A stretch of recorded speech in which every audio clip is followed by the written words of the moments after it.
Mike Tyson has your piece, and he's gonna be like, I had a fan that made me that. He recognized that right off the bat. He looked at me. He's like, this is beautiful. I'm keeping this. It was the only thing he kept that whole day.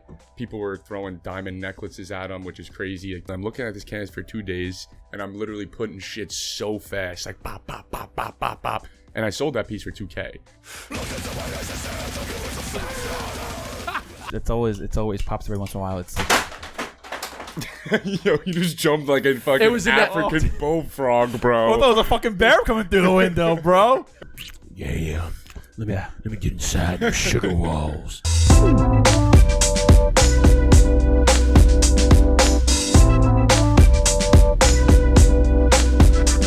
What's going on, everybody? Welcome back to the Burn Down Podcast. In the studio today, we have the Artist Komodo, my boy guys? Dylan Hippner. What's up, my boy? Welcome to the Burn Down What's going on, Eric? Man, podcast thank studio. you for having me, brother. I appreciate it. Justin, thank you for having me. You got it, dude. Thank you for coming, man. It's a pleasure, guys. I know we met at Tony Peck's event. Shout out Tony Peck. Everyone I get connected with. I got to shout my guy out. And every time we've linked up and we've been at the Modern at the Rails, it's always been a great night. And looking forward to today, talking with you guys tomorrow at his event. So that's it, man. Yeah, tomorrow's gonna be epic. I had a little brain aneurysm trying to introduce. I'm like, Burn Down Podcast studio. Yeah, you got it. Yeah.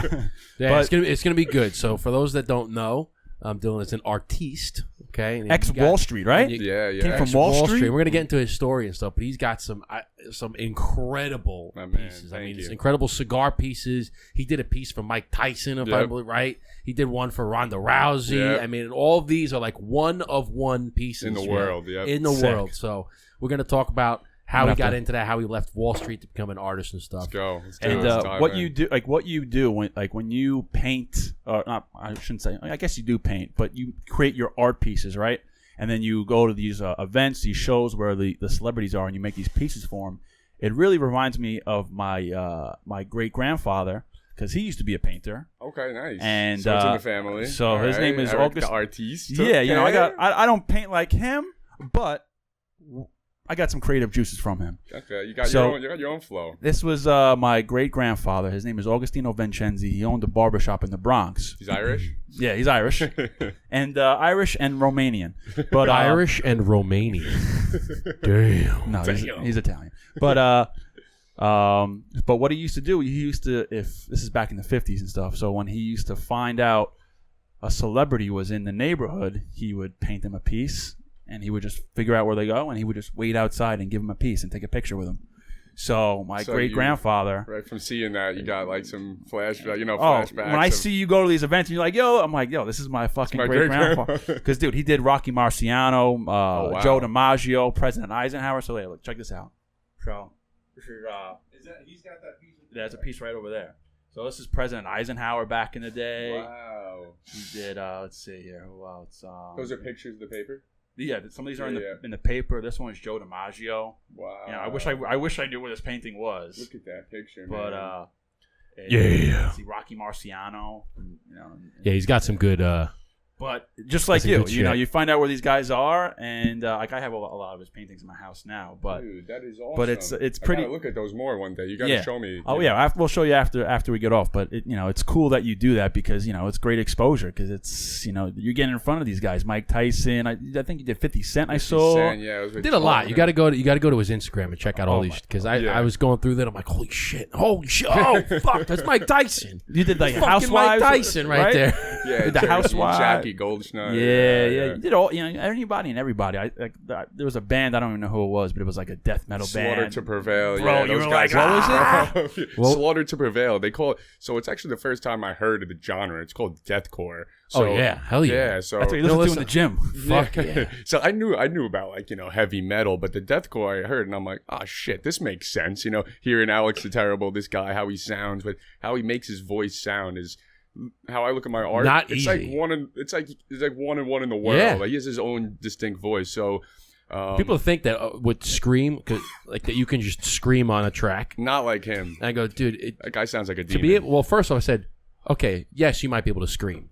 Okay, but try screaming for 15 songs in a row. No. And then on top of that, the scream has to be Like it's like you're singing, but you're screaming. If that makes sense. Yeah. Oh man. So anybody can just scream, but now you have to scream different tones. And it's an art form in and of itself. Yeah, and a funny story with them actually. So they were so cool, and before the show, I'm who I am. Slaughter to Prevail. Slaughter to Prevail. Yeah, Russian from Russia, and they blew up here in the States. I gotta look them up. And Slaughter to Prevail. They were so cool when I met them, and I'm just who I am. I watch Tony on the podcast with you guys, and just how he says too. He curses, maybe not for everybody. That's me as well. So I, just like you guys all see today, I am who I am. Like it or not, it's who I am. And I'm talking to these guys, and I could see it in their eyes, just like everyone. They're like, this guy's fucking a little nuts, and this guy's just a little nuts. And as much as it is, for me, for my exposure to, kind of just leaving Wall Street, for branding my business, the name Komodo, myself, it's also for the people, interacting with people, is my number one, favorite thing in the world, to get to know people. So as I'm talking to them, I wanted to get on stage. So I look at them and I'm like, yo, this is for you. It's not, I don't want you to sign it. I want to give this to you guys for nothing.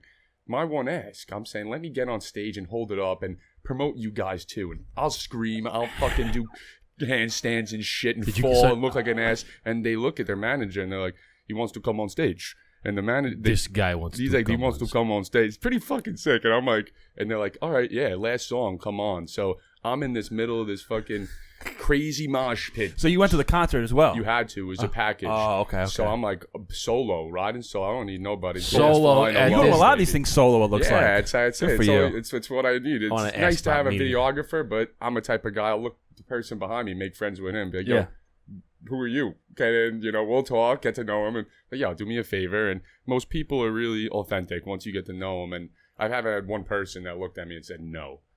So you have or haven't? No. Okay. So you had a bunch of Russian guys said he wants to come on stage. Bring him on stage. Bring him on stage. So I'm in this mosh pit going wild. I'm like, this is all right. I'm doing good. Last song comes on. I'm ready for them to call me. I got my phone out. I'm ready to video some shit. And then the last song, there was technical difficulties between the DJ and Alex, and he had everybody sit down. And everybody was sitting at Brooklyn Paramount, and everybody's like, what are we doing?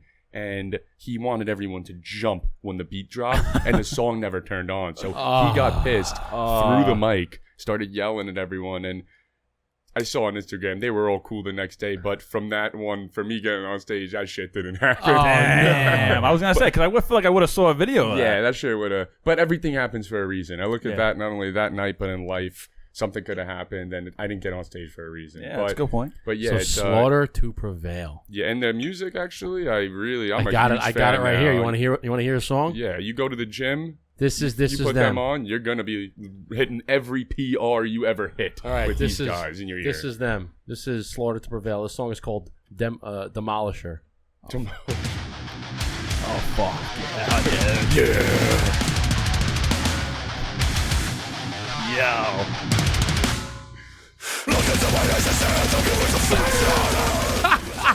You gotta get one of those the Instagram edits with the crazy stuff around. That reminds me of you ever see Ace Ventura: Pet Detective? The opening scene. He's like this. He's trying to go through the. Excuse me. Yeah, it's Tom here in the back. I think he's in a Rammstein concert or something. He's like, how you doing? Yeah. So funny.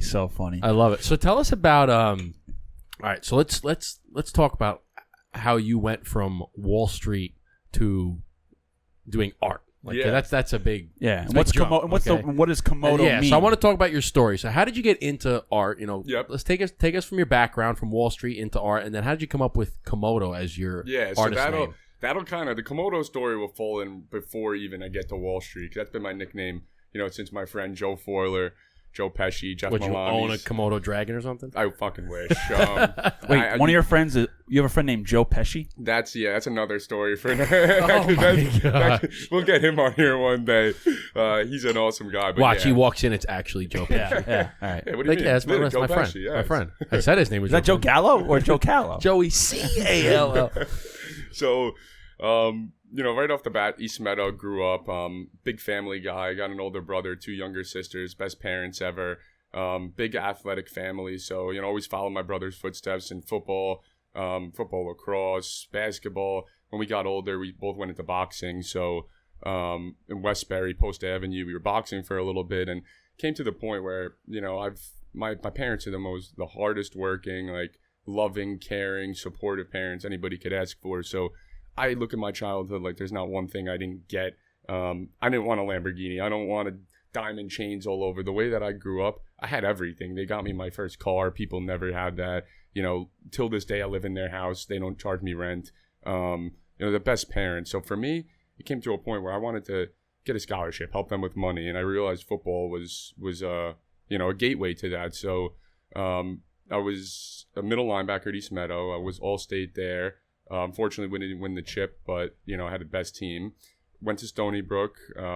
Sick experience, meeting people from all over the country, people from out of the country, playing with people from... That's a hard college to get in. That's you know, that's a is that D1 there? D1, yeah. They were what are they, Wolves or something? Yeah, Seawolves. So they were D1 in the Big South, D1 AA in the Big South, and they won the chip like 5 times. And then when I got there, like a year before I got there, we moved up to the CAA. So we played Towson, Villanova, Maine. So now you start playing We played North Dakota State, Toledo. We went to Oregon one year. Did you play with one of my buddies from college, Bright? I didn't play with him, but what year did you go? I graduated Stony in 2019. 2019. Okay. Yeah.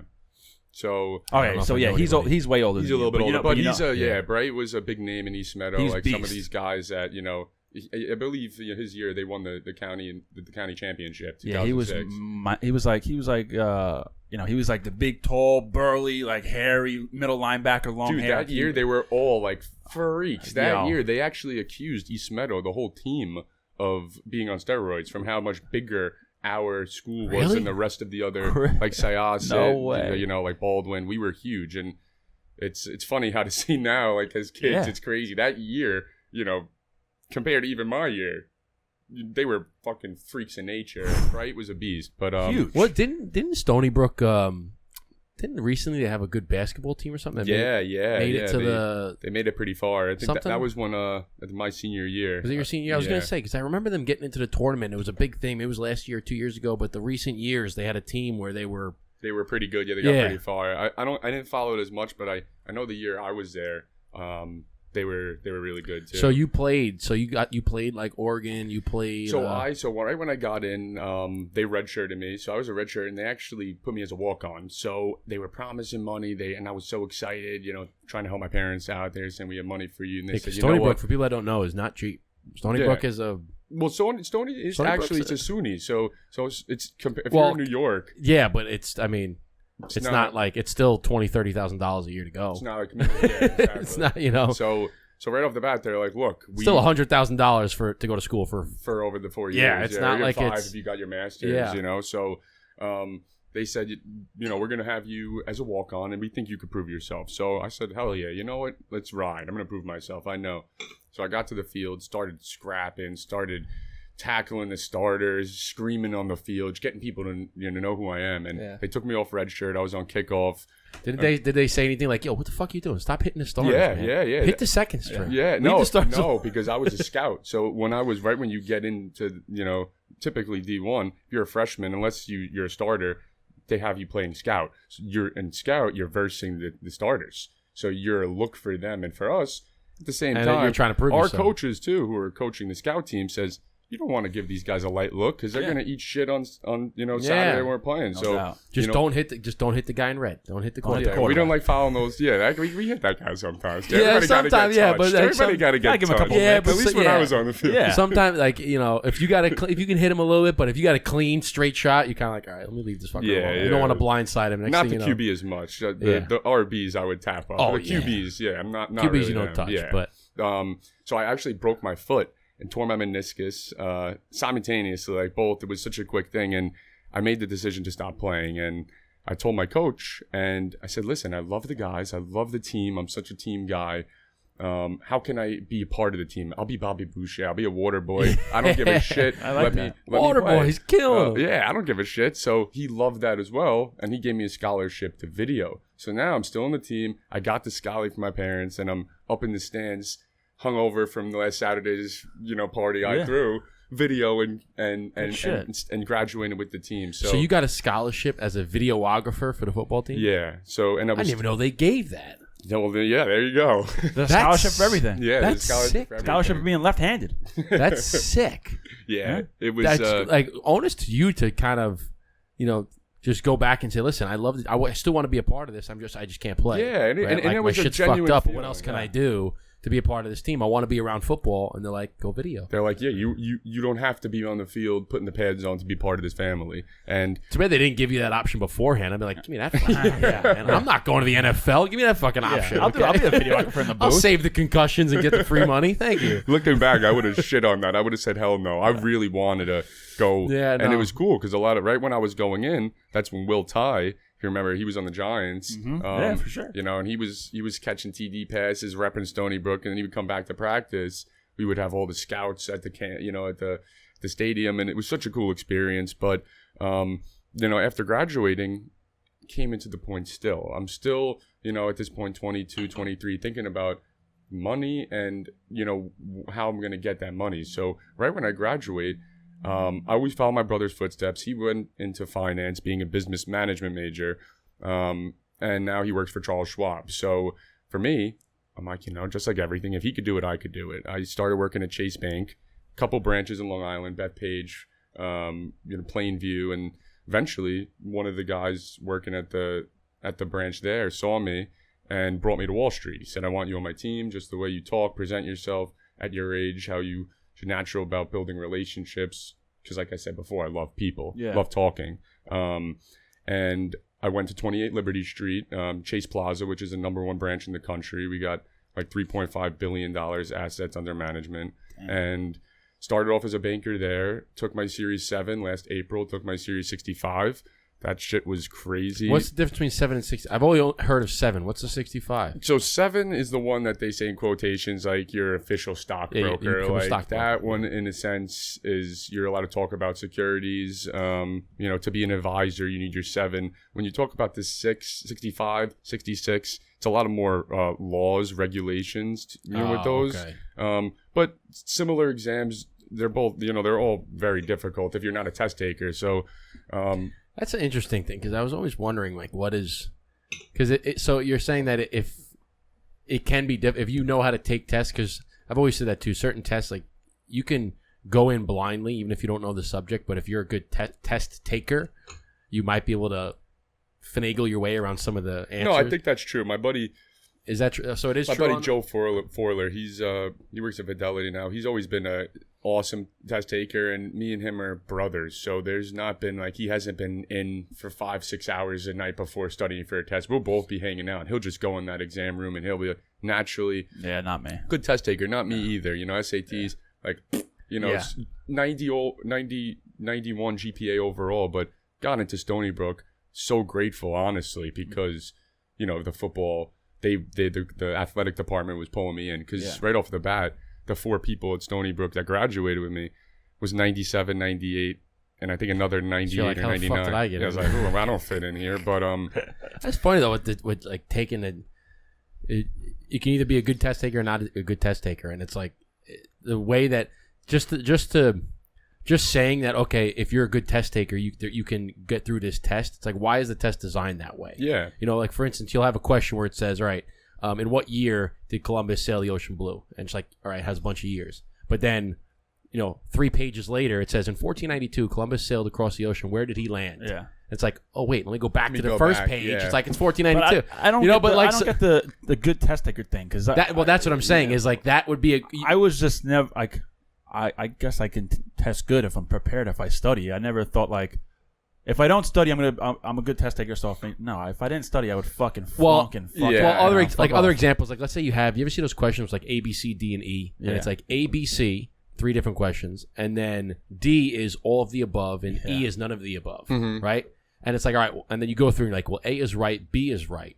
I don't know if C is right, but I know A and B both have to be right, so that means it has to be all of the above. Yeah. Because A is right, B is right. The process of elimination. And that's like when they say test taker, it's like, all right, well, you don't really know if C, but odds of elimination, it has to be that one. And then you narrow it down. And you narrow it, Now, the thing is with JP Morgan, when I was taking it, unlike a lot of the other firms, they had a rule where if you get below a 65 the first time, you're automatically fired. So you lost that position, the opportunity for this new job. Oh, damn. And the second time you took it, if you got above a 65, you're in the race for the next opportunity. Try.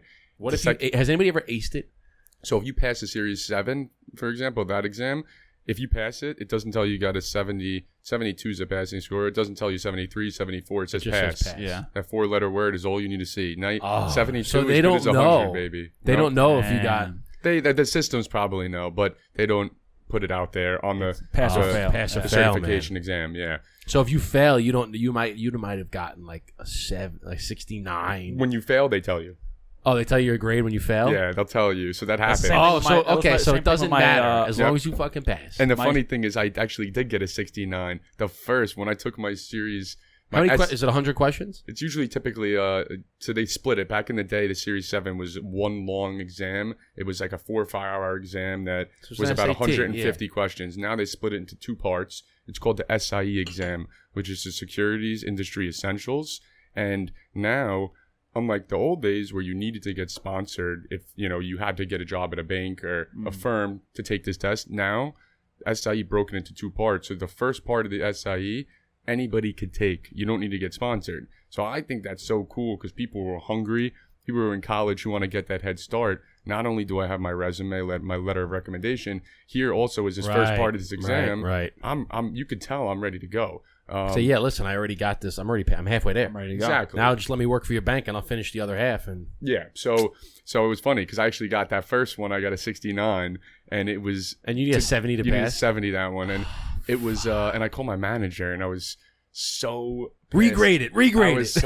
I was so upset, and I called this guy like I let him down. My guy Steve Cox, and I said, Steve, I failed my point, and if you got above a 65, you got another try. So he looks at me, he goes on the call, he says, dude, that's amazing, congratulations. I'm like, what are you talking about? He goes, you just another try, dude. He's like, it's good. He's like, you got the feel for it. It's even better because now you know what to expect. Now you know what to get it. You got crazy. it 1 point. So but, even so, now you're like, shit, and the story why I go back on that is because it's awesome to fail. It's awesome to learn and to grow and to be able to accept that and to have a story. When I was studying for my 7, one of the tutors, this guy Kev Finnan, he would say that I don't want to hear the success stories of people that went and go past it and hoorah, you a natural test taker. I want to hear the story from the parents that had a job, worked their ass off, came home, had the kids, and then when they put the kids to bed, they had to study till 1 in the morning. Yeah, you want to pursue the happiness type of and a story that's, you failed, you came back, you conquered, or what the story is. But, so, I was working at Wall Street. I just passed the test in April. Everything was smooth sailing. I had 2 guys, these guys, Anthony and Ken. I looked at like father figures, mentors of mine, ready to inherit their books to me when the time was ready for them to leave. And I don't know what it was. Literally, my art journey started about, a couple months ago. And it came to the point where I looked at my wall one day. I don't know what it was. And I said, you know what?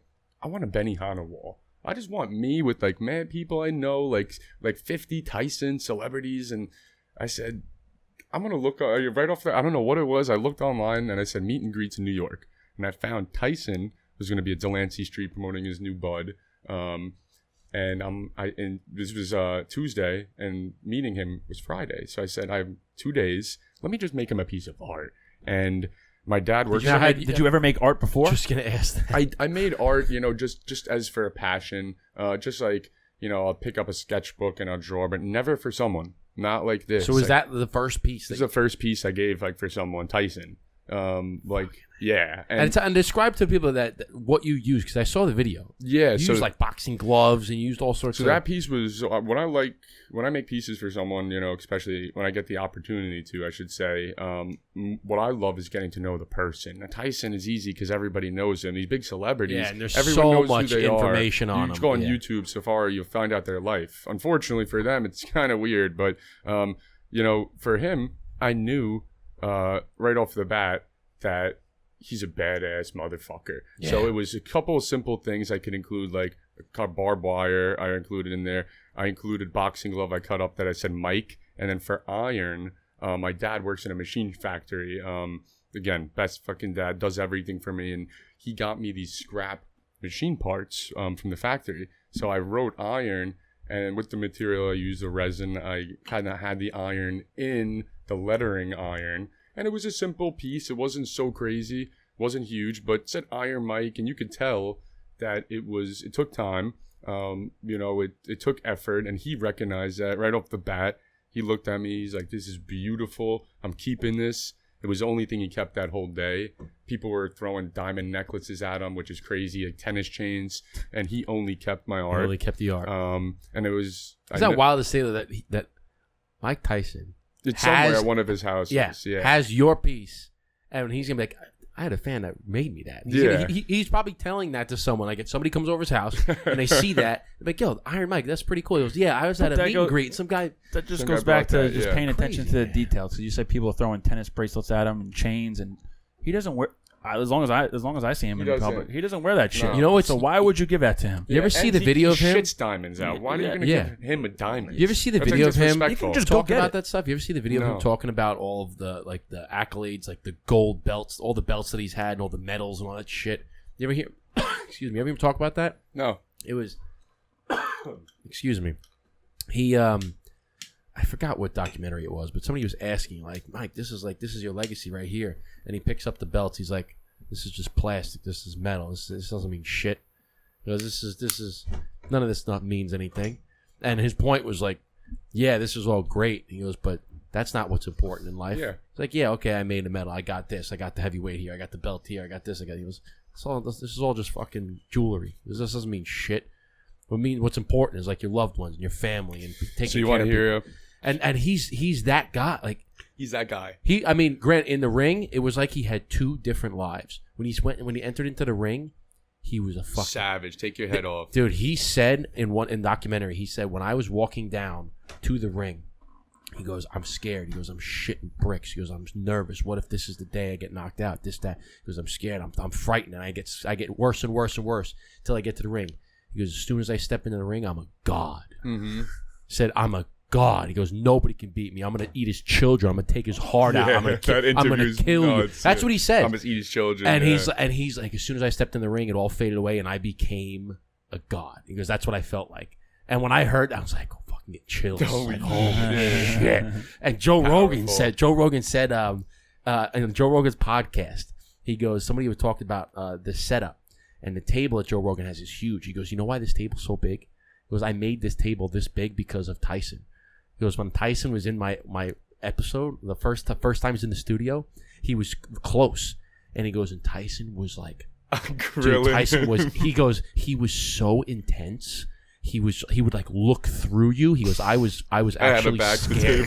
He goes, I had to make the table bigger for the next time he came in because the guy was like a fucking pit bull, just like he would look through you. And he's like, yo, like, because I was frightened. Because this guy was looking at me like he was going to eat me. So when I saw him, he was the complete opposite. And that's what I'm saying. That's what I'm getting to. He was so laid back. He's so laid back his joints, man, because that's what he's promoting. Yeah. He's Tyson like the complete 2.0. Opposite. He's such a nice dude. He's so mellow, and you know, you got to look back on his path too. You know how he was raised. You know the people that came in his life. You know, yes. He had, and you know, at the end of the day, like we just talked about, these people got constant eyes on you, so you kept no privacy to be, you know, there's a ton of crazy ass people like Tyson that just, even fighters that just don't get to that level, but because he's Tyson, everyone worldwide knows his life. He's got to be the GOAT, man. He's the GOAT, man. He's the GOAT. Too easy. He's too easy. But you're right. He's like, now he's a nice guy. It's like there's Tyson the fighter, who is vicious and just he's ruthless. He's gonna destroy you. And then there's Tyson, like the human being. Tyson, like just the guy, normal guy, regular, laid back, cool, very motivational, speaks very softly, and emotional. I've seen some of the episodes. He's very emotional too, and it's two completely different guys. But like you said, like growing up, there's a lot of people in his ear and kind of molding him into this. Yeah. And then, where did you so like you put all these pieces together, right? You put like the medals, the boxing gloves. What made you becoming an artist? Not going the, I guess I would say, the quote typical route of like just artistry, painting or drawing. I think as an artist, that just comes from everybody's like art represents you. People, that's what a lot of people say. And for me, I'm a little different, like hearing my story coming from Wall Street. I've always been that artist. My cousin Kyle Anderson, I grew up with, he was a couple years older than me, always drawing these dragons, these monsters. And just like my brother, I looked up to my cousin Kyle, and I would love that. And I would draw, and I would make these mostly drawings. I would never really get into painting. And even when I went to Stony Brook, I took a painting class, and and it is the right way to do it for fundamentals first, but they had me painting these pears, these glasses, rope. Pears? Yeah, pear, like a pear and an apple. And sitting there for 3 classes, for doing this, and I'm painting this pear, and I'm like, I want to be out at this frat party during the day right now. Like, I don't want to be painting fucking or pears. Painting some tits or something. I want a naked lady. I want to put. Can you please put in Margot Robbie or Blake Lively? There we go. I would have been there the whole month. Please. I'll sit here all day and paint that. Yeah. So I never really got into, painting or drawing as much, and but I've always been the type of guy that loves to express, oneself, myself with canvases per se, through things you like. So painting, yes, it's a different form of art, just paint in a sense. But when I could add all these different elements, making it pop out, I personally feel as an artist gives it more life. Where if you love cigars, for example, these cigar pieces I make, instead of seeing a painting of a cigar, if you could, one of these blueprints, these sexy blueprints right here, baby. Once you get one, you put that on a canvas, and you look at it and you touch it and you're like, that's a blueprint cigar right there. And, one might say, that's in there forever, you can't smoke it. Yeah, maybe that's 1 or 2 or a few cigars, and it's part of the art. And it's one of the pieces I saw you made was like 100 cigars and like a epoxy. That was nuts. So that one was really cool. One of again, my guy Dom. Shout out Dom, who I met through Tony's Pecs event. He's one of my the sprinkler man. Evermist. Yeah. Good friend of mine, and he was so cool in the sense that my first event, this networking event, Tony Pecs one in January. I made him a gift, 2 gifts. One, him as a Godfather, that huge one with his face and the resin. That's and sick. The other one was a smaller 2 by 3 feet, and it's all the cigars, same thing, just cigars. And getting all those cigars alone, it's about like $300-$400 of material just in cigars, like $15. They're not shitty cigars. So if you get 50 cigars at $10 a pop, is $500 worth of stogies. Exactly. So material in his aspect. Material. Yeah. So Dom, when I meet him, he goes, add it to the price. Ding ding ding ding. So he's like, dude, I don't care about money. Make it as big as your vision is. And my original vision with that piece was I thought of a wall, and the name of the piece was Cigar Wall. I thought it would be cool as hell. That it's not really like, again, painting. So you were gonna do it on an entire wall? I can do that. You remember seeing it? Do you remember seeing it? Sick. Like a whole wall. Like, and the thing is, like, imagine just stripping this entire wall and just making all cigars with epoxy and everything. That type of thing. That's my vision. So when he gave me this opportunity, the biggest canvas I have, 5x4, it takes up majority of his, and he's turning into a podcast, Cigar Lounge, where the art is right now. But it takes up the whole wall. It basically is the whole wall. And for me, as an artist, right now, I don't want to get into the field where I can make pieces for $300-$400, put paint on a piece, but I rather not make those pieces now because I'm building a brand. I'm bringing that Wall Street business relationship side with the art. And the shark. The Wall Street shark. Wall Street shark coming with the dolphin art skills. I'm a hybrid in this I'm a killer whale. You know what? There you go. Fuck Komodo. You're Shamu. Yeah, but you're on a right track because a lot of, like you said, you can make a small piece and sell it for $300-$400, but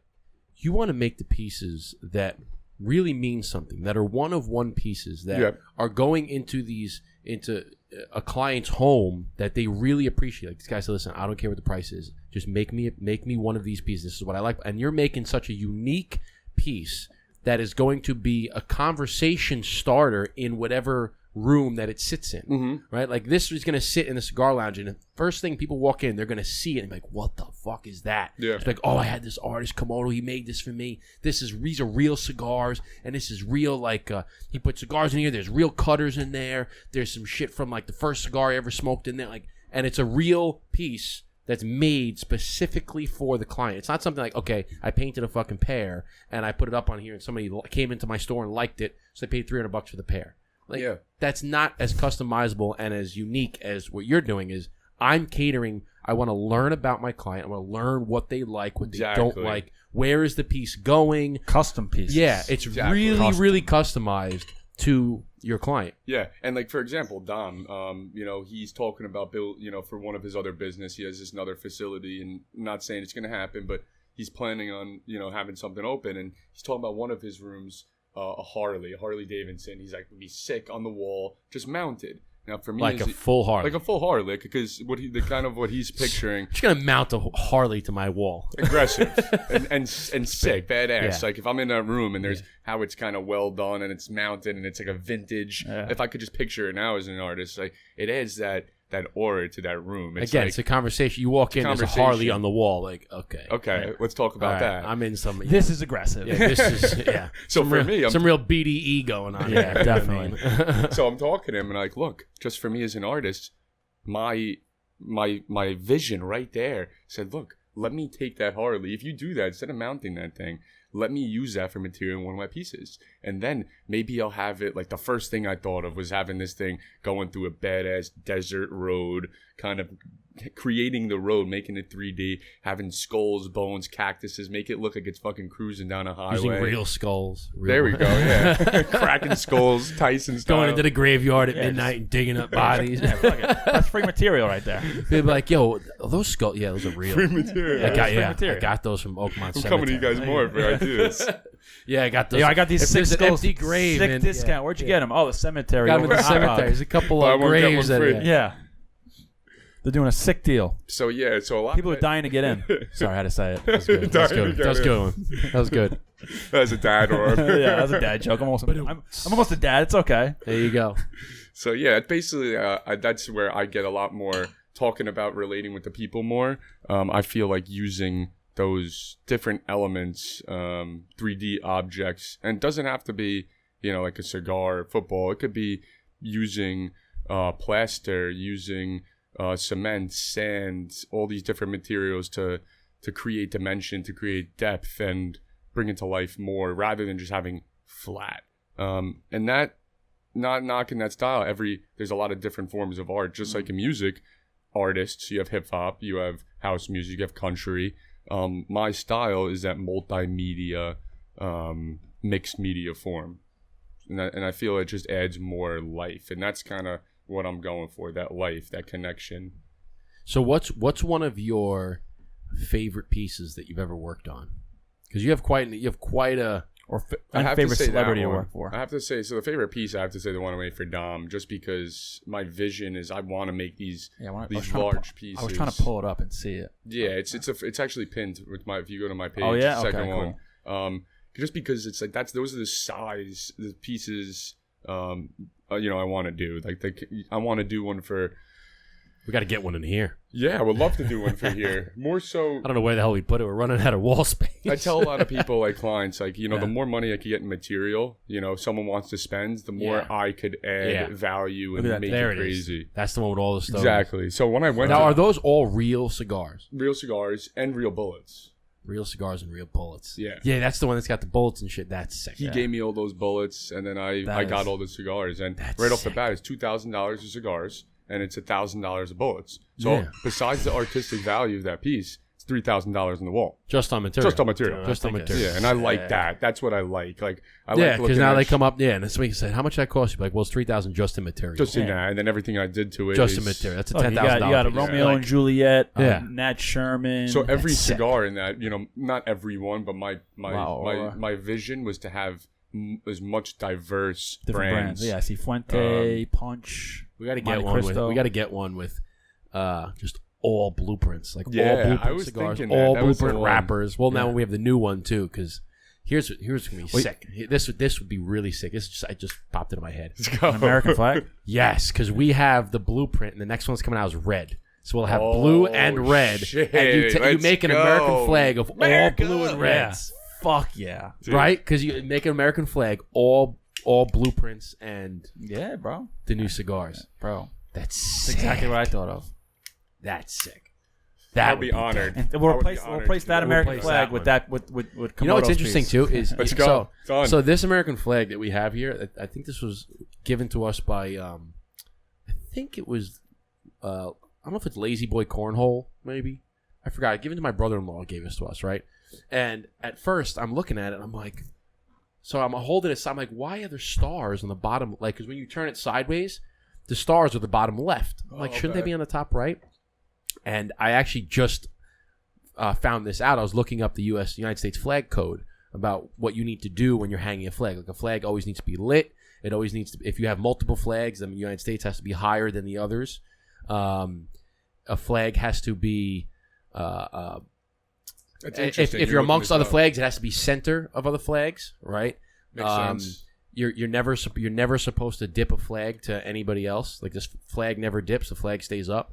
And then if the ends are like ripped, you actually have to basically like retire the flag. Wow. So you take the flag down, and you have to fold it up, and you actually have to burn it.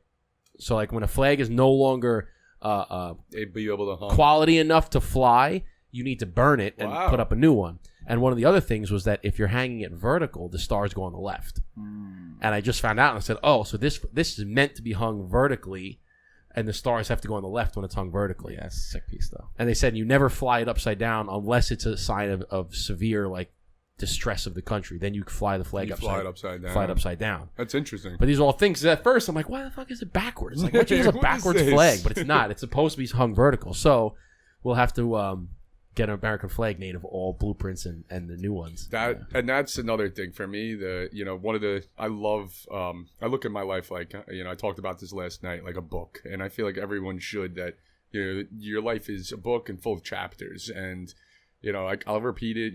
People might hear me talk about this a lot, but it's awesome to go through something, and even if it's an awesome time, to never get complacent, never get comfortable. And by not saying that people in the chapters have to go away, but the growth overall, you as a person is growing. And for me, right off the bat, to do a piece like that for America, I was talking last night. I want to start to do more of these American patriotic pieces, because that's who I am. And as much as commission pieces I do, and if you guys talk to me and say, look, Blueprint Cigars, we want a piece, fuck yes, let's go. That lights a fire inside of me up.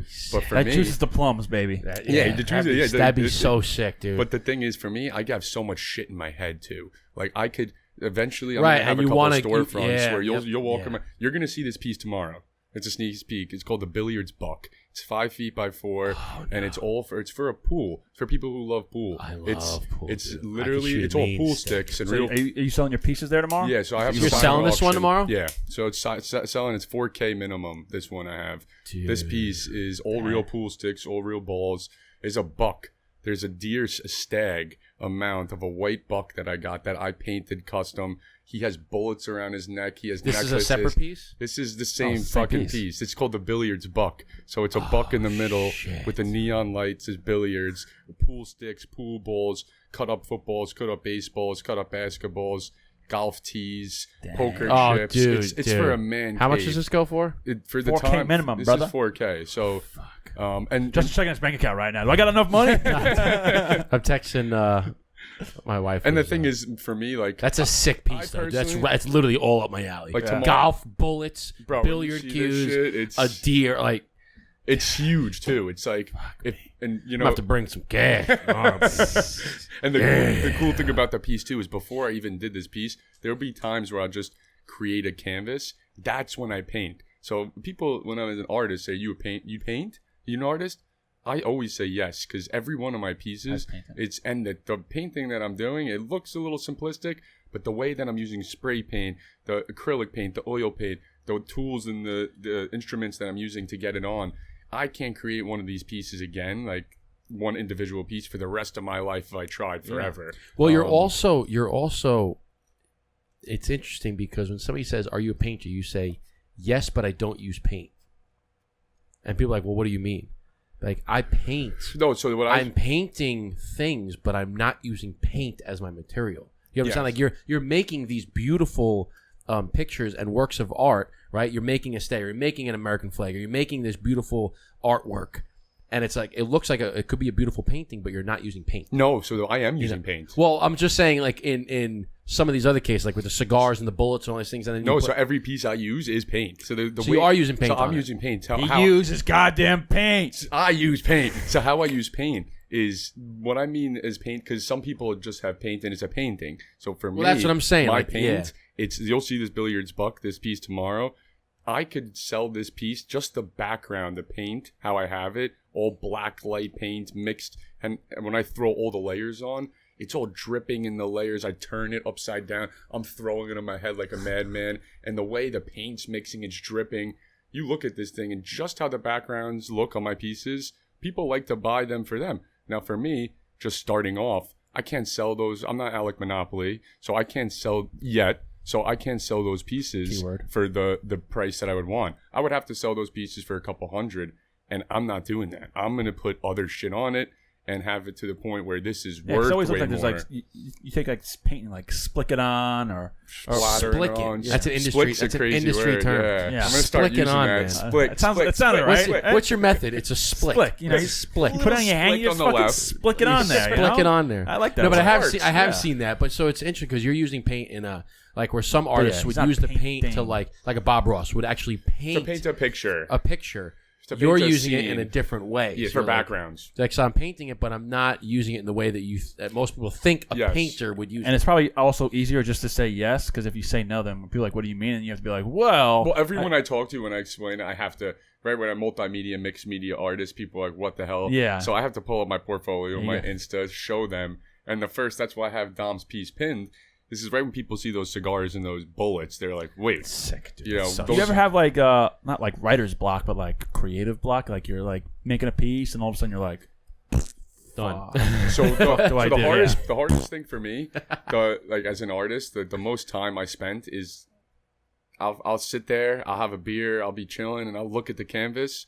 And sometimes I'll just cross my arms and legs, and if you guys see me, you'll be like, "Yo, we're never having this guy over our crib again." I'll be looking at this canvas just staring like fucking American Psycho, and I'll just be like, "What am I gonna add?" And I know the elements, but I'm like, "Where am I gonna put it?" And for maybe a day or two, I'll just be thinking, and then out of nowhere, it'll smack me like Tyson smacks my head, and I'll be like, I don't know what to do if Tyson next. smacked your head, you might be sitting there for another 3 days. Yeah. Maybe not Tyson, but I got a little smack in the face, and I see the piece. As weird as it is, done. And it progresses. But see, you're being patient. You're being patient. You're not trying to force it. You're letting it come to you. And then my brain that's tells me what it is. Honestly, that's like that's not to get a whole motivational here, but that's what I feel in any. Whatever industry you're in, whatever your niche is, don't try to force things, right? Let them come to you, okay? It was the biggest thing. Like I played basketball growing up, and one of the biggest things it says, people would say, let the game come to you, right? Don't try to force things. Don't try to force the drive. Don't try to force the shot. Don't try to force the play. Let it come to you, right? Get into the swing of the game. Let the game come to you, okay? Maybe you get the ball, it swings around to you, and the guy comes to you, and you pump. Then the lane opens up, all right? Or maybe you're moving around, you get a nice wide. Let it come to you. Get into the flow. And then when that happens, when you're in that rhythm, you get in the zone, what everybody knows as in the zone, you feel like you don't have to do anything. You feel like everything is just feels natural. Right? It's the same thing like on the golf course. You're like, don't try to force it. Just play your game. Just let it. And the next thing you know, you get into this rhythm. You're just like, holy shit! Like I'm not even thinking. Yeah, you're like, exactly. You're not even thinking. It's just flowing out. So your point is, I'm sitting here and I'm looking at this painting and I don't see anything. A day goes by. I don't see anything. 2 days goes by. But you're not forcing it. Yep. You're letting it sit. You're like, okay, be patient. It'll come. And then all of a sudden, it pops in there, and then boom, you're like, I got it. And then once you start, you're in the fucking flow. Dude, the boom for me, for the art, is so freaky. I could look up in the ceiling, and I know where my shit is, like all my materials, everything, like the inventory I have or what I use to apply everything on the pieces, and I could look up at the ceiling, and my hands are just going, and I'm just putting shit on, and my eyes, how quick. I've sometimes had my boys over, and I have a 250-gallon fish tank. I have peacock bass, Asian arowana, tiger fish. I like hosting. It's like a Komodo studio. Yeah, it's like an American History Museum. And where he's sitting there, and finally I'm looking at this canvas for 2 days. He comes over after the fact, and it hit me. Not Tyson, but the lightest slap hit me in the head. And I said, I know what this piece is going to be. And I had all the material on the canvas, and I looked at him, and I'm like, bro, it's going to be 2K right here. And I've had it right in front of me, and I'm literally putting shit so fast, like bop, bop, bop, bop, bop, bop. And I sold that piece for 2K. And I knew it in my head. I saw it. I knew the price. I knew what I was doing. And letting it come to you, man. Letting it marinate, Exactly. letting it flow. It was like it was a natural flow of not only creating it, but I'm like, I know what I'm creating, how much I want to sell it. Because again, I always want to be realistic with people. I'm gonna become the next big artist. However, right now, the people who believe in me, support me. As much as my price is high, I'm not doing. This is my job. I'm not. It's not high. It's not high enough, man. That's my point. I told Dom. I said this piece is $5K. That's what I sold that for. I said for what I'm gonna become. Art is the class of assets. The artist is way more important than the art. If you paint a picture of a heart and then the artist blows up, that heart could be worth $1 million. That picture on the wall. So look at Picasso. If you didn't know who Picasso was and you looked at these paintings, they look like a bunch of fucking scribbles. Yeah. They literally look like a bunch of lines, a bunch of scribbles, all abstract. Like, the fuck is that? That's garbage. But it's a Picasso. And it's worth $1 million. So I tell people, believe in me, invest in me right now, because there will be a point, and it's going to be sooner than most people, think maybe, because I see it in my head. I know what's happening. There'll be a point where these simple pieces I do can be worth a shit ton of money just for who I am as an artist. Yeah, you're gonna sell a piece for $100 grand. But right now, you're gonna sell a piece for $100 grand. I'm going to. And right now, I want to the people that believe in and supporting me starting off, I want the prices to be reasonable. Meaning, if it is going to be a 5-10K piece, there's going to be like thousands of dollars worth of material. And again, compared to 5-10 years, my regular paintings might be worth 5-10K. So whenever I get lazy, I get a drive in me that says you're letting down the people who believe in you. And it's like a fucking 10 cups of espresso. I start going ham. And I say, you know what? This guy Dom, I'll keep shouting him out. He has 3 of my pieces. The other guy, Anthony, from Tony's event, he bought 1 for a G. I'm meeting him tomorrow, giving him 2 more for $3,500. He's buying a whole set of mine. And these are collectors who know me, like me, coming back to me, and word spreading. And I just want my circle. I want my people who believe in me. And eventually people will, outside the tri-state, I already have DJs in India asking me to ship pieces, rappers in Kentucky trying to work with me. And right now, though, this opportunity of getting close with you guys, going to the first network event with Tony, I feel like I'm building more relationships as an artist than I was as a professional wealth management relationship guy. And you're building them with the relationship that you build now means so much more because there's a passion behind it. You're building them within something that you are truly, truly passionate about. Not saying that, maybe finances on Wall Street, you weren't enjoying that. But let's be honest, like, if that was really your passion, you would still be on Wall Street. Mm-hmm. Your passion is creating art and creating these pieces for people. And when you're using that passion and making relationships, the relationship is so much stronger and so much deeper because there's a passion behind it versus making a relationship on Wall Street. We're like, yeah, I'm just kind of doing this for, this is a 9 to 5. I'm kind of doing this. I make good friends and stuff, but it's like, it's not really a passion project. Yeah. So now that you have this, the relationships go so much deeper. So much deeper. And it's connecting with people, like you said before, that Dom, he sometimes he'll text me and be like, dude, it's crazy how much people, because I asked him, I said, Tony's second event, I said, how much people, just out of curiosity, ask you about that cigar piece on that wall? He looked at me with his biggest smile and said, everybody that walks in that room, that's what I'm saying. The first thing they say. It's a conversation starter. You can't Mike Tyson, not see it.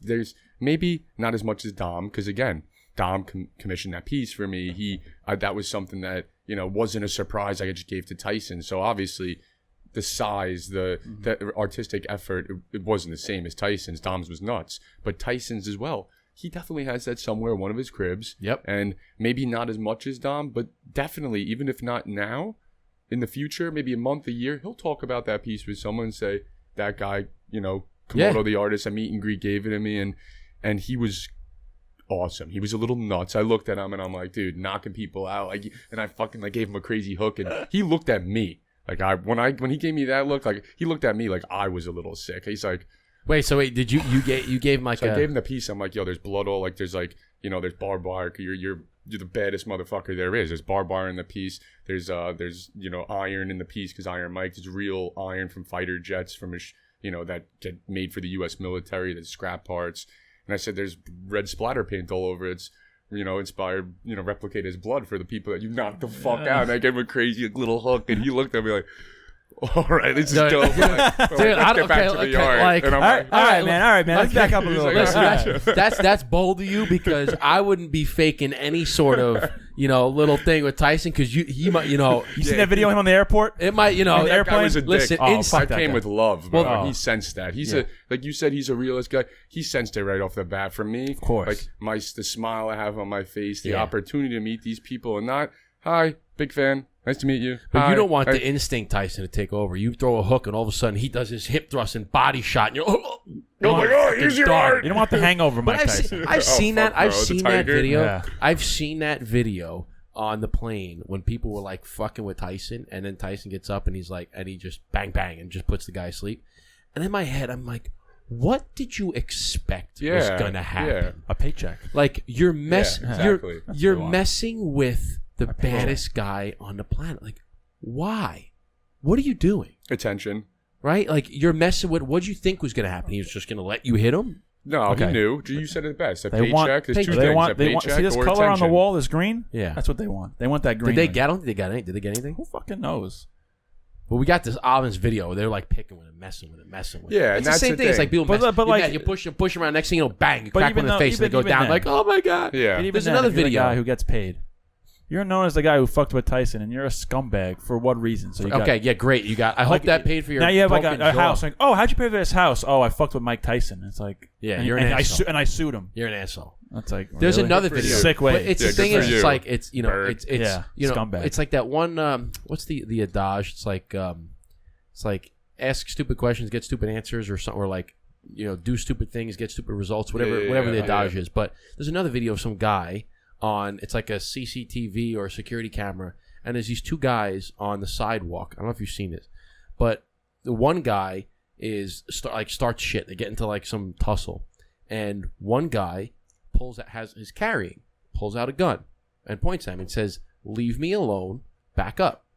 And the other guy is like, "Oh fuck that, man! Fuck that! Fight like a man!" And the guy he's like, "Listen, I'm warning you. Back up. Leave me alone. I don't want to get involved in anything." And the guy kept pushing, takes his shirt off, and he's like, fight like a man. And he goes, I'm giving you a third warning. If you don't leave me alone, if you don't back up, I'm going to shoot you. And the guy didn't back up. The guy charged him. He shot him right in the stomach. And the guy goes down, starts screaming, like a fucking squealing like a pig. And I'm sitting there like, what? Just got popped. Like, what did you expect was going to happen? The guy told you 3 times, back up. I don't want to get involved. I will shoot you if you called charge heroin. me. And the guy charged him, and he got shot. And he's like, oh, my God, I can't believe you shot me. What do you mean you can't believe he shot you? Yeah. He told you he was going to do it 3 times. Because he wanted to call the guy's bluff and not shoot him and go back to his boys and say, yeah, this guy pulled a gun on me and I fucking didn't back I down. bet more that was heroin or crack, honestly. So the guy he's probably drunk, pulls his shirt off. He's wearing like one of those wife beaters. He's like, come on, fight like a man. I'm like, what are you doing, dude? Just like Fist versus guns. like Guns common wins every sense, time. man. Okay, common I sense. fucking saw one. I saw one literally before I came here. I never really scroll too much, you know, because I'm either creating or I'm trying to, you know, edit my shit or be at my other boys' businesses and helping other people. I'm not like really just getting stuck in that scroll, but sometimes it's fucking hard. Yeah, sometimes if you man. get it, if they do get you, You get stuck. you're stuck. You're stuck like glue, Fucking and not you're Elmer's. You're like stuck. fucking Gorilla Silverback. And Bro, you you know know what's what's worse? the answer for that? It's called screen time, and you can set. You can see You could how set- sick you are. You could set time frames of when you want. Like you can do from like 9 a.m. to 5, and you can do make sure like I can't go on these apps. And if you click the app, it says 1 minute, 15 minutes, or forget for today, and it helps. Now, it wait, helps a lot. Can you still access the app? Can you like exit out and then continue to go into the app? Yeah. So if you set these block it, right? screen blocks or whatever or app blocks, you can pick what apps you want it to limit your time. And if you click it, a menu pops up and says, "Do you want to go on for 1 minute? Do you want to go on for 15 minutes? Or if you want to just ignore it all day and just forget you're blocking it." So if you press 1 minute, you can't do it anytime the rest of the day. You can keep doing 15 minutes all day if you press 15. Yeah, 15. Well, there's actually there's an actual app because I just seen it on the news. They were talking about how they're trying to prevent like how social media is like the death of our younger generation. It's just ruining everybody's ability to speak, their focus, everything. It's just an addiction, and it's interact with people. So I looked up, and they were saying how they're trying to prevent, or how do parents, like, how do you maneuver this? How do you navigate, all of these, you're trying to raise children, and the kids that are at school have iPhones, but your kid doesn't have an iPhone. He wants an iPhone. Like, how do you navigate this? Or you get him an iPhone, the kid's now he's on Instagram all day long. How do you? So I looked it up, like, there's got to be an app for this. There's apps that you can download that actually prevent other apps from opening during certain times. So you download this app on your kid's phone. I forgot what it's called, but you can say, all right, Instagram, you're only allowed on Instagram for 1 hour during the day. And after a certain time, let's say it's 7 o'clock at night, the app will not open until the next day. And same thing with YouTube and Instagram, YouTube, Facebook, Twitter, or X, all these things. You set it. So now the kid, if he's on it, after an hour, the app shuts down, and it will not open until the next day, until the phone realizes the next day has come 24 hours later, then it can open up again. And after a certain time, like 8 o'clock at night, the app doesn't open. And no matter what there's not a thing that pops up says ignore, and you go on, it doesn't open. It doesn't even open. And I'm like, that's what you need, because how many times it's like you give the kid the phone, and now at 9 o'clock at night, it's bedtime, but the kid's on fucking YouTube until 3 o'clock in the morning. Yep. No, you shut the app down. Bedtime, 9 o'clock, the phone does not come on. Yeah, that's it. And I'm like, that's a joke. Because I was like, if there's no app, I'm making this fucking app. Of course, there's like five. There's five of them, but there's an app for that. There's an app for that. Yeah. But you're right, because you can do it. And when the worst is when you're in it and you're like sucked in, and you're mentally telling yourself, you're like, get off the phone. Get off the phone. Yep. Get off the phone. And you're like, you can't. You're like, I can't. I'm like, and then when you do get off, it's like, dude, it's like, what did I just do? It's like, I just wasted 15 minutes. It's like, what do I got? I got to make up for that time. I've been like recently. I'm really trying to. Okay, if I'm on it, like post something or read emails or do something else. Try not to just fucking scroll. Yeah. Because you're just like, you're there, right? And it knows what you like too. So for me being an animal guy, when I was scrolling, one of these things I saw, what got back to the thing with why the hell is this person doing it, was you ever see these videos of these fucking sickos who hop in these cages and these exhibits? I see this lady from Germany, and I'm watching this, and this lady hops in with these polar bears, and she's getting mauled, and these people are trying to get her out, and it's a big lady, bro. She wasn't, she's definitely been eating her Twinkies, and they were trying to lift her up, and she fell. She was so heavy that the rope snapped, and she fell back in the cage, and this polar bear went back up, grabbed her back, ripped her, and I don't even know, honestly, look too much in. Hopefully she's okay, but the bear stories, if it's brown, lay down, if it's black, fight back, if it's white, good night. You don't mess with the polar bears, bro. Dude, polar bears are... Yeah, you don't. You ever see like... Are you jumping into the end? What do you think's going to happen? That's exactly. Shit. I'm like, what do you think? But you ever see the National Geographic, and you see the polar bears after like feeding? Because now polar bears they're red. They're red, dude. Yeah, all the snow's coming in red. They're actually not white. Their hair is actually not white. Their hair, I think, is clear. And their skin is white, I believe. That's what I think. But after they've eaten like a sea lion or something, and they're just fucking covered in blood, it's so vicious. And people are like, oh, look at the cute little polar bear, right? You see the polar bears during Christmas. Oh, he's so cute. That thing will maul you. Well, the bears, the whole thing is like, the black bears, they're definitely eating mad berries. The grizzlies, they'll eat berries too, but they're more like meat eaters. But the polar bears, you think of that Arctic, there's no plants. No plant could survive there. There's and everybody only tries other to run. They're animals. like, oh, I'm gonna no. Listen, you know what video I love to watch? It's always pops every once in a while. It's like, you just jumped like a fucking African bullfrog, bro. Oh, there was a fucking bear coming through the window, bro. Jesus, he just jumped like a little bitch. Holy shit! No, the good thing is because I saw him fall a little. You had no idea. Holy You know what that reminds me of? That reminds me when of you dropped the glass. when I dropped the glass, like episode like 12 or something, way back years ago. We were on. It's not going to stay up. Just leave it down. It's fine. Just make sure it shuts off because it's not going to stick back up. It was inevitable it was going to fall down. But the exhaust fan is crazy how it fell down. How well set up that was. Right? Whatever. You have to push the mode button a couple times until it goes to 0. This guy better not rip one, bro. This guy's pointing at us right now. Make sure the exhaust goes on, though, because that might unplug. So, anyway, there was an episode way back. Before, it was like less than 50. And we were we had these 2 like patio chairs. Before we had the whole setup, we were just 2 patio chairs right there. And we didn't have any, we had a table in front, but we'd always keep the drink on the arm of the chair. So I was on this side, so I had the drink on the arm of the right arm of the chair. And we were talking, and I had knocked it over with my elbow, and it fell and smashed. We didn't have carpet or nothing, so it smashed on the concrete. Oof. And Eric was like, "Oh!" and we look back at the video, and Eric's like I'm jumping like a little bitch. So I jumped like a little bitch there. I definitely jumped like a little bitch just now. But it's funny you talk about that video because I actually have that in my drafts. I made a video. It's in my drafts right now. So hold on, I'll show you. Right, watch this shit. 12th episode. What episode is this right now? Do you guys 260 or something? Yeah, we're at 255, 257. But it was that's exactly what that was.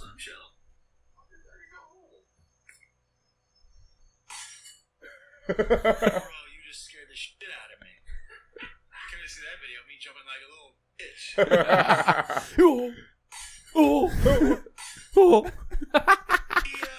Just dropped your glass?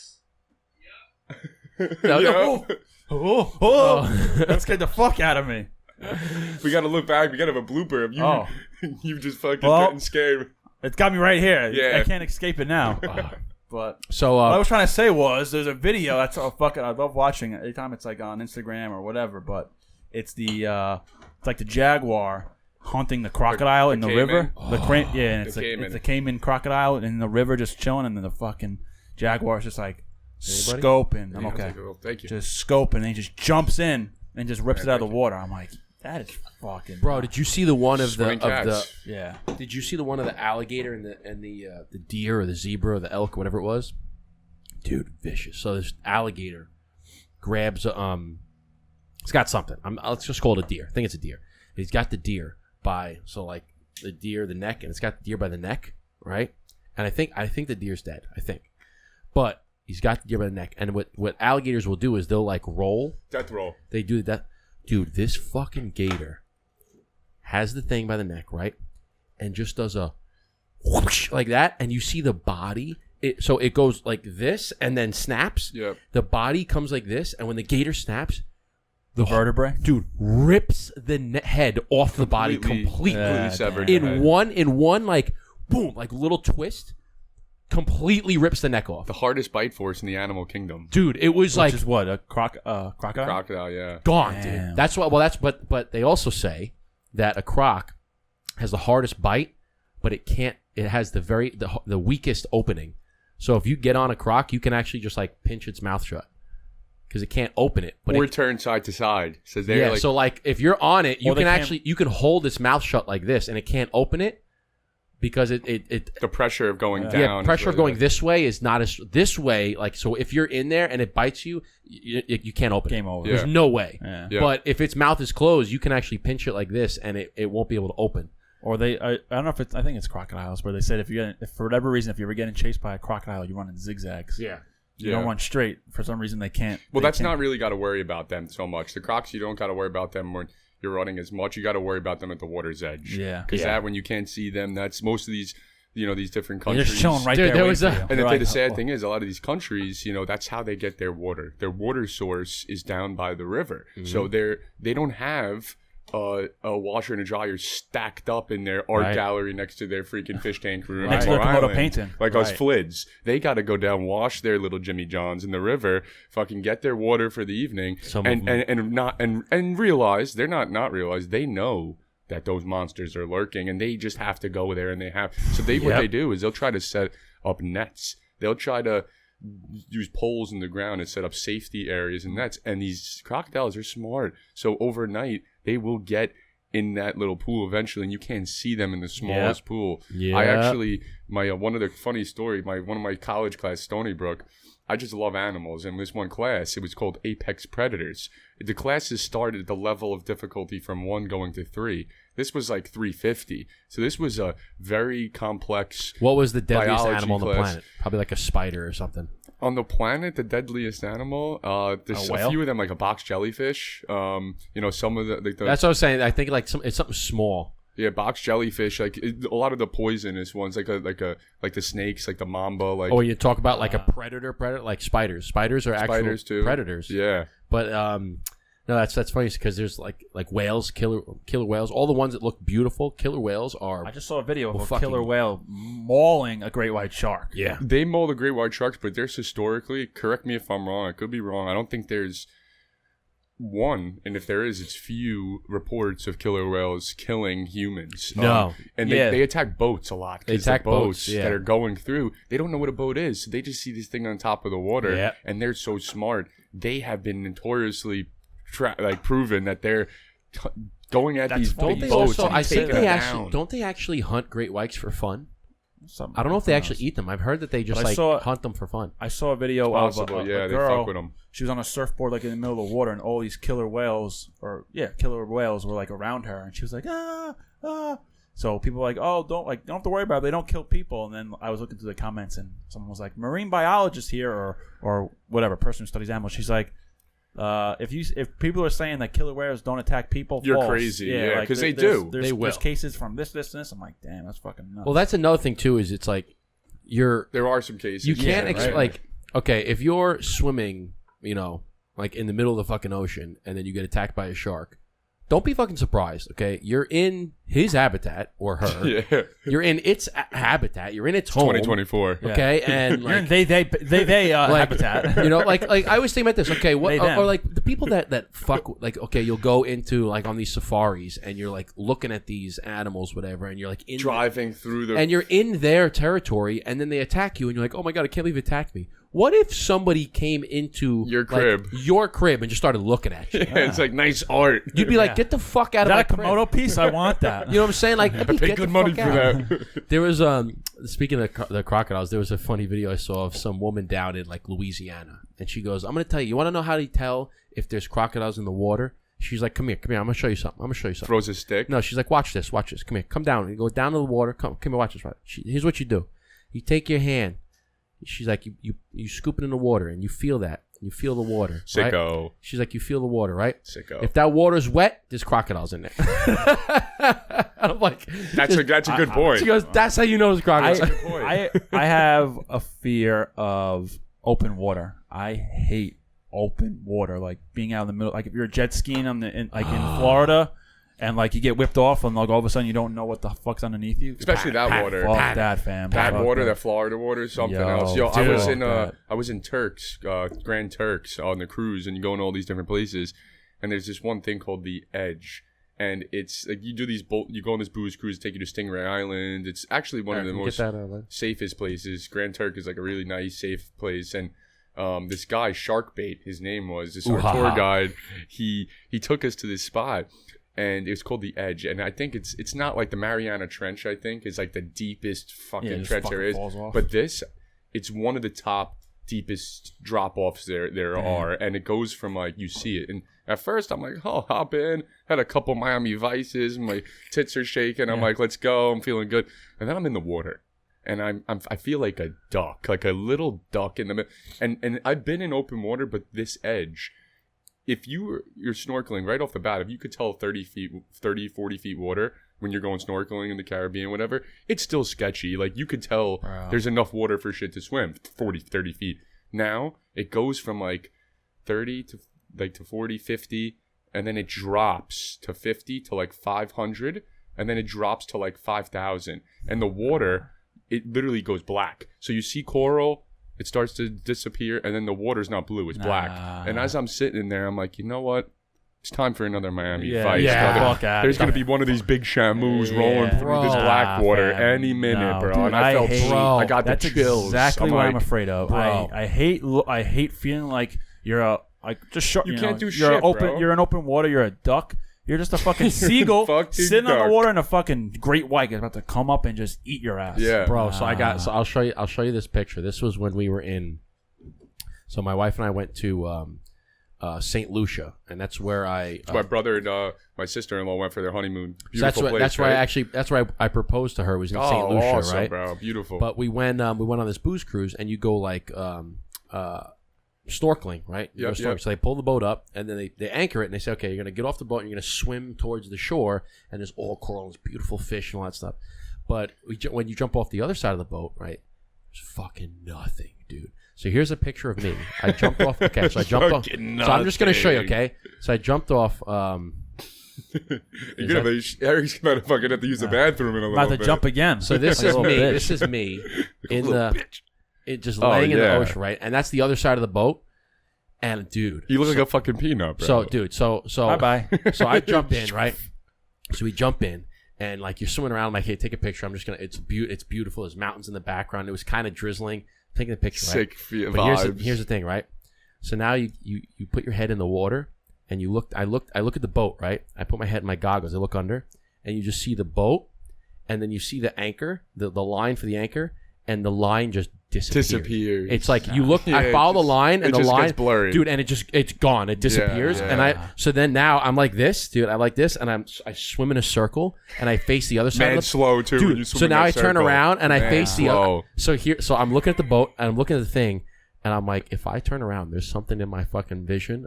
I'm fucking out. I literally, Pissing my pants. dude, I literally turn around away from the boat, and I'm looking, and there's nothing. Like Eerie. like zero. Nah. There's not a I'm coral. out. There's not a rock. Out. There is literally and nothing. that usually means a bigger predator's Dude, coming. so now That's exactly right. I'm in the water and I'm looking down like this, Fucking Jaws. and I'm looking, and there is nothing. And instantly I said, "It's time for me to get back to the boat." Yeah. Bro, there's a video. There's a Gone. video like my picture. Dude. Got my Insta film. I got my shirt, and my wife went, and we were both in there too. And I'm like, "All right, we got the picture. Back to the fucking Yeah, boat." this Like, is sketching me Bro, out. there's a video like that. The Dude. guy's like, the water is like green. I think it was like in South Africa or something, and he's swimming and he's underwater and it's all like murky, and all of a sudden he turns the camera and a fucking just great white just comes, right over his head. and I'm like, Shit. nah, dude, straight.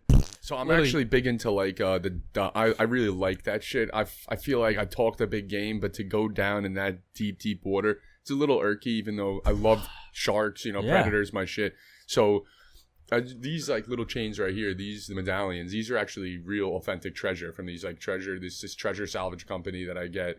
This one is a Great British shilling. This Damn. one is a crazy Gold piece. doubloon. It's half a doubloon. Yeah, Is it really? It's half a doubloon from No the southern shit. tip of Gibraltar. Yeah. So and what I also like a lot is I like these megalodon shark teeth. And either just I have like a couple of them. I got one for my brother. I even have one as a medallion as well. And there's Do you this. believe that those things actually fucking existed?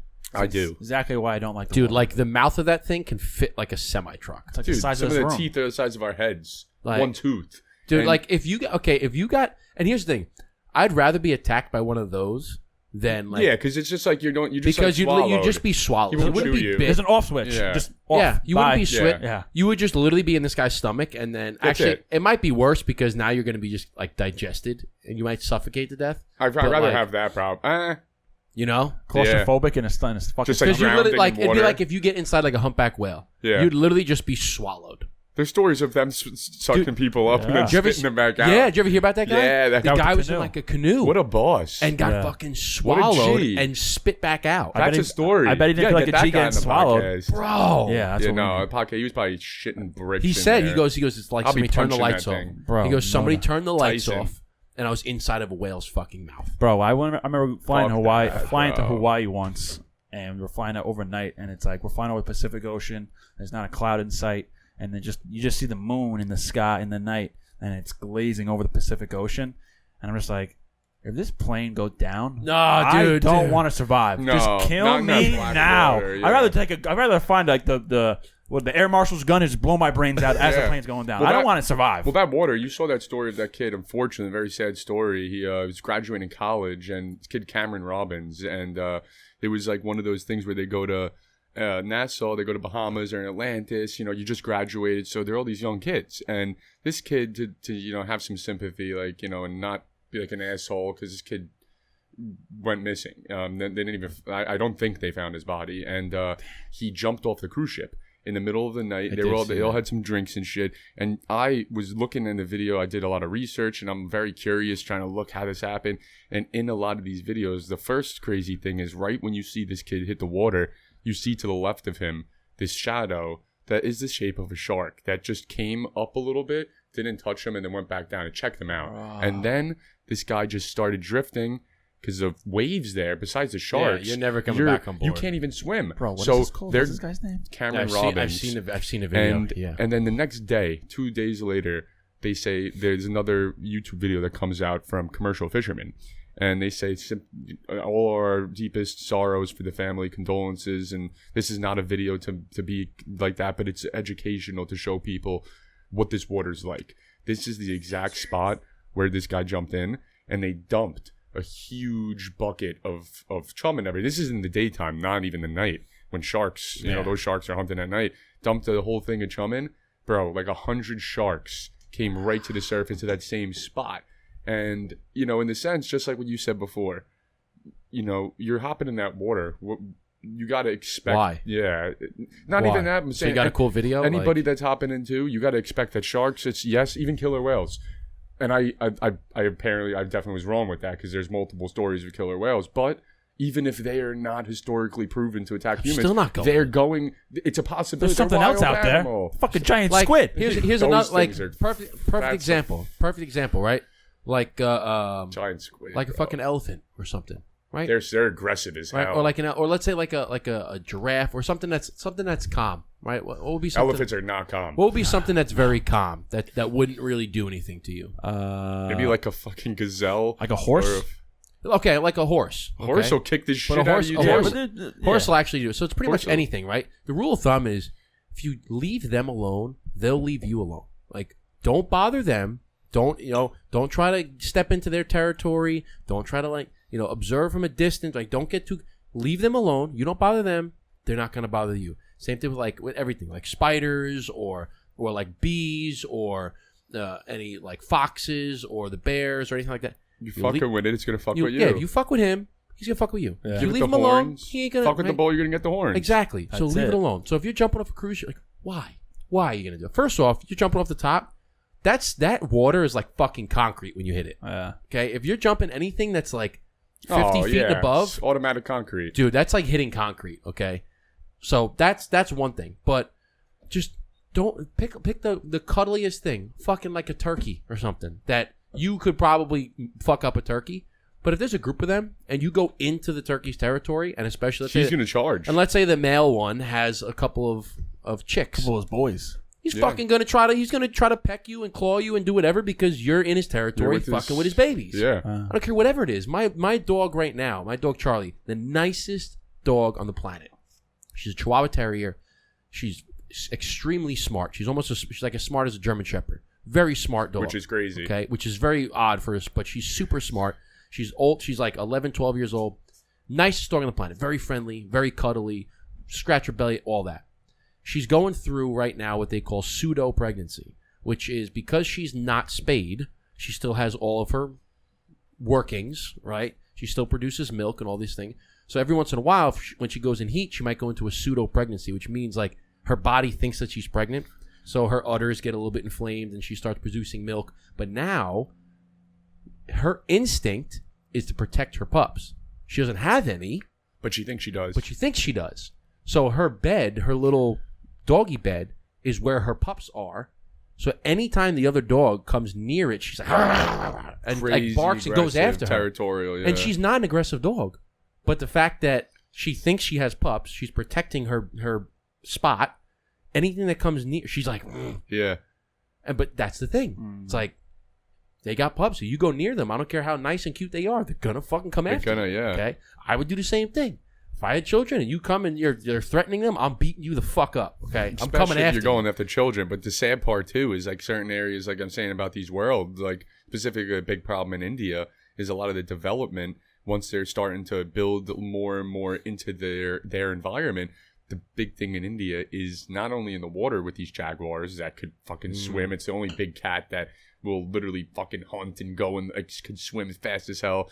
They are fucking master hunters and all fucking complete surprise attacks. So what they do a lot is they'll hunt from like trees and they'll hunt from a higher grounds and jump down on prey. Crazy. So being that you're in their area, a lot of these attacks happen that you'll just get out of your house, you know, and not house. You're like your hut, yeah. And you'll have like, let's say, you'll go out to like water your flowers, and there'll be a jaguar on your roof, and you're living in the territory with each. So it's not even like, you know, something where you can see like don't fuck with it. It's like another crazy side to the story is this development into their natural territory, and specifically we deal with that here in New York with bears, black bears. You know, you'll hear stories. Black bears aren't really eating people, but they're gonna fuck them up. Yeah. And same thing, bears climb. There's stories I see where bears hop out of trees. Yeah, when I went camping in the Adirondacks, you know, my uncle's been doing it for 10, 15 years. But, you know, we went camping in the middle of the woods. We had to swim towards our campsite.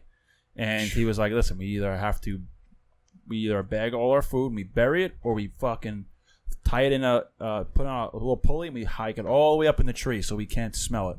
And oh wow, that's pretty it's crazy. like really fucking high. And I'm like, Uncle T, I'm like, you ever have like a bear like ever come? And he's like 1 year, like in the middle of the night, we heard like some ruffling, but like nothing ever happened. I was like, oh shit. But speaking of animals, I know we're coming to the end here. Well, I have a story that I want to tell because I'm just looking up the sound. Justin's got a story. Shocker. So I don't know if this is gonna be the actual sound, but a buddy of mine went to I think he was in Costa Rica.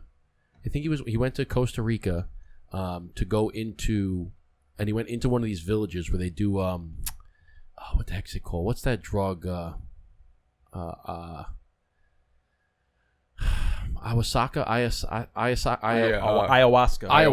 Thank you. Let's get that lighter. So he went down, and you have to like trek through. So he flew in, whatever, and they have to take this bus, and then you have to walk to this little village where you do it. And they were going on this walk, and it was at night. They were doing this like night hike, which I don't know why you would do a night hike in the middle of the jungle, but they did this night hike, and all of a sudden they're walking through the night, and their tour guide stops in his tracks. Black Panther. And he turns around and he says, "Go back to the car slowly." He says, "Just back up and walk away slowly." And my buddy Brian says they heard a panther growl, like that really deep, like I can't. I'm gonna play it, but he goes, "We heard it." My buddy said, "I shit you not." He goes, "I shit you not. It's trying black." To jump again, dude. He goes, "It's pitch black. I can't see anything. We have a flashlight." And all of a sudden, we stop and we heard this growl. He goes, "A little shit came down my leg." Yeah, I'm right there with him. He goes, "The sound that I heard," I was frozen. I was so fucking scared. And they walked back. Nothing happened. They got anything. They left. And the tour guide said we had crossed into the territory, and the panther was basically saying, "Get the fuck out of here. Back the fuck up, or I'm gonna charge." Yeah. And I'm gonna see if this is I don't know if this is it, but I want to play it. This is what he said. What a panther sounds like. I don't know if this is it, but let's see. No, that sounds like you in the morning. That's it. Oh, yeah. All right. Yes. That's what he heard. Yeah. It's like me in the morning without coffee. Yeah. Dude, he's like, my blueprint. He goes, "I heard that." And he goes, "And I literally shit came down my leg." Yeah, I was fucking terrified. Bro, fuck that. Could you imagine walking in the middle of the night and you hear that? No, because I wouldn't be doing that. I don't think I'm more scared about animals, bro. The fucking uncontacted tribes. Those people are like way the more North scary. Sentinel Island. Like the fucking, you're walking in the fucking jungle, and all he's like, You fucking look around. Have you heard about that? Yeah. Have you heard about balls of fury? Fucking poison darts. Have you heard of the North Sentinel Island? I have. Yeah. North Sentinel Island is a tribe that has been untouched by by any outside civilization ever. Like it's just untouched. Nobody ever. There was a guy who wanted to go there and spread Christianity. He's like, I'm gonna go there and I'm gonna spread Christianity to this island. And I'm like, cool. Like, I'm all for that, spreading Christianity. I get it. He didn't come back, right? Dude, he said when he got on island, they killed him and ate him immediately. Yeah. Soon as he got off the boat, that's everyone. When they go there, they speared him to death, killed him, and ate him. That's another thing. What do you think's going to happen to these people that they don't know anything about? No one's been there for a reason. Yeah. Yeah, like they have. They just don't come back. Yeah, true. Yeah, true.